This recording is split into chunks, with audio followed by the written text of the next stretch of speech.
The primal aspid is seen as one of the most annoying enemies in the game. Well, according to this one person, it's the spell twisters, which I fully agree with, but they also said their Muppets theme is the best of all the mini-bosses themes in Undertale, so I don't think we can trust them. Other than that small outlier, a lot of the Hollow Knight community hates the primal aspid, even more than the spell twisters, but why is that?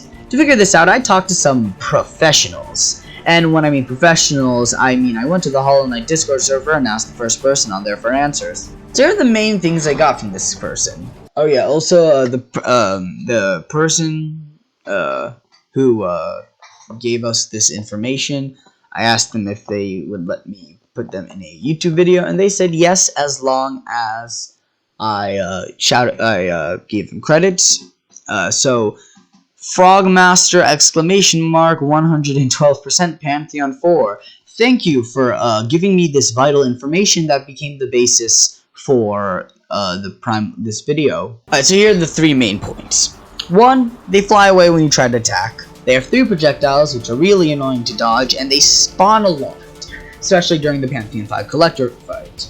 And also the Fool's Trial, they didn't mention that, but I find that a bit more annoying. Now with this information, we can finally figure out why primal aspids are so annoying. Let's start with the first reason, range.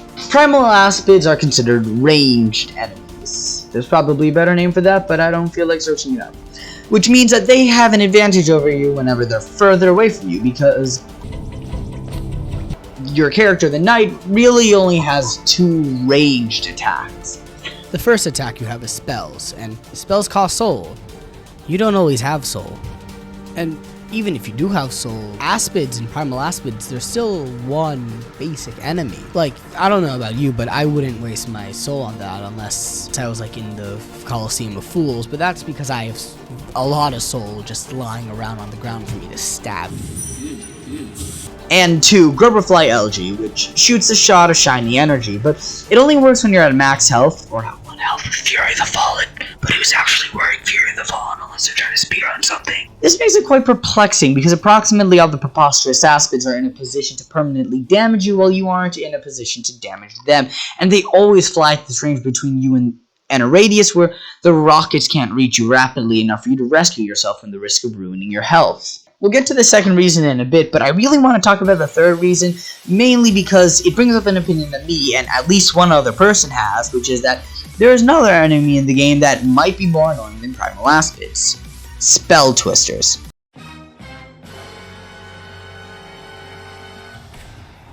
You see, the spell twister is also a ranged enemy, except for it shoots 1 projectile instead of 3.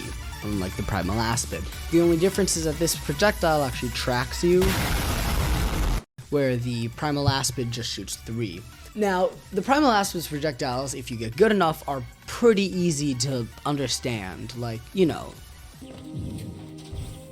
the projectile that is shot by a spell twister is 1 projectile, but it will track you, and it tracks you very well. This isn't like, you know, a weird homing missile that once it passes you. No, it will loop around. I'm pretty sure it has the same tracking as the orbs in the Radiant, the Radiant fight. And there is an entire phase in the Abzrad fight that is solely based off of how annoying these projectiles are.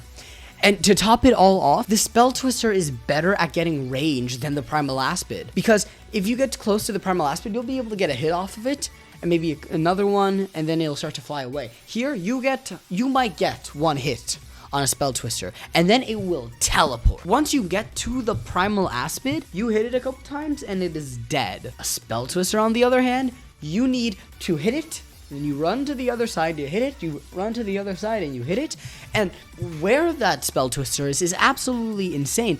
You find the spell twister at the first time in this area that has this very claustrophobic layout. You have to, once you hit the spell twister, it'll go to a completely different place. So we have proved that the spell twisters are more annoying than primal aspids, right? They shoot a projectile that tracks you instead of 3 projectiles that don't. Pretty basic stuff.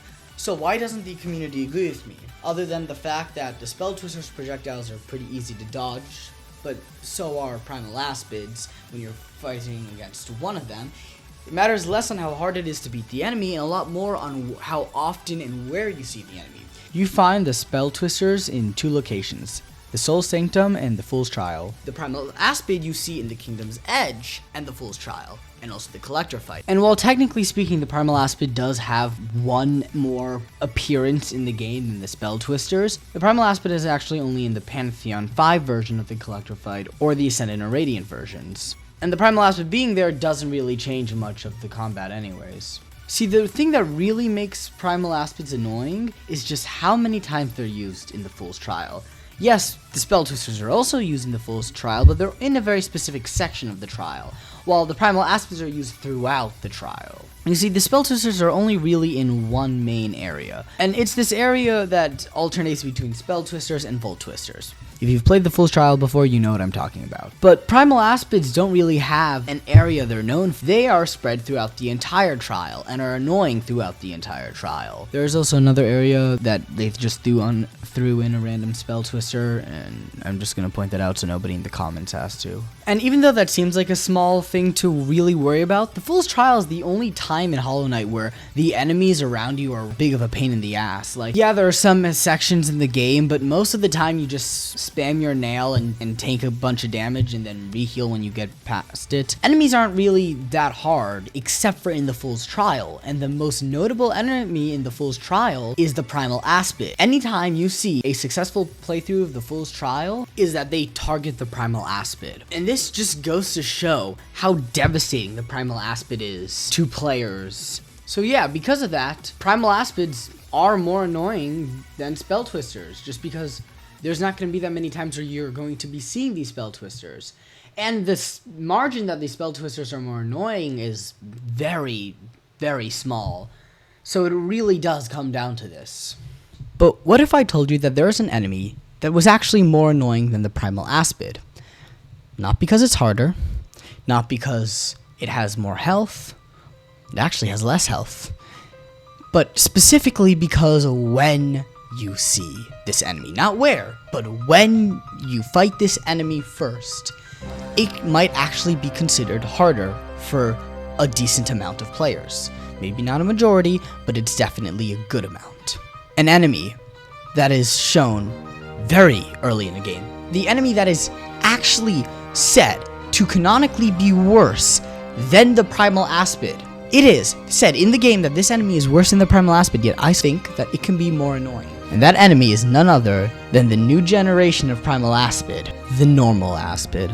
But we're not going to be talking about that today, now are we? Because this video is taking too long to make, and I don't even know if it's going to get any views. So, to make sure that if this video does get a lot of views, and you guys seem to want a part 2, I will make a part 2. Otherwise, I'm just not going to make another video about this and move on to talking about other video games or stuff like that. Either way, that's all for this video. I hope you enjoyed, and see you next time I post.